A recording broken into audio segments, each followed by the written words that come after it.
for many years, I also worked in a psychiatric hospital, a state hospital, as a neurologist.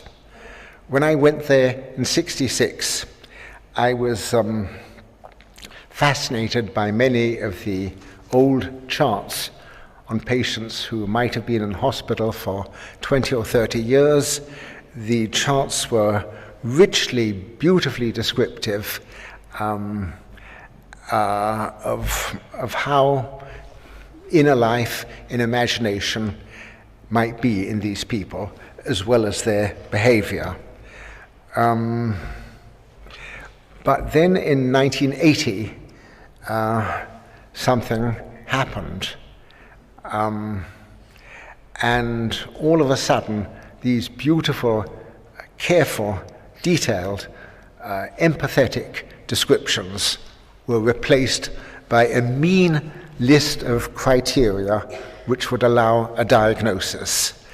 This coincided with the publication of, it has its uses, but I want to call it an abominable book, called the Diagnostic Statistical Manual, the DSM.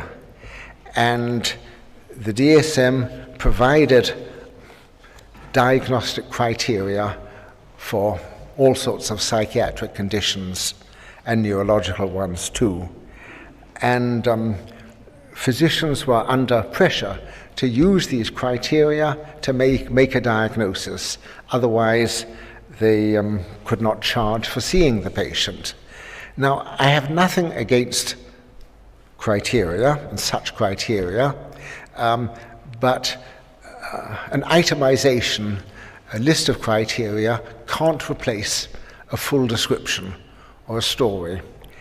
And there's a great danger, at least in America, and especially in psychiatry, that it is doing so, and that the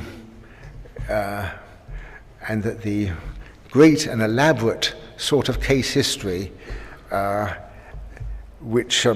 whose Demise or Luria was already worried about when he wrote to me in '73, one has even more reason to be worried about it now.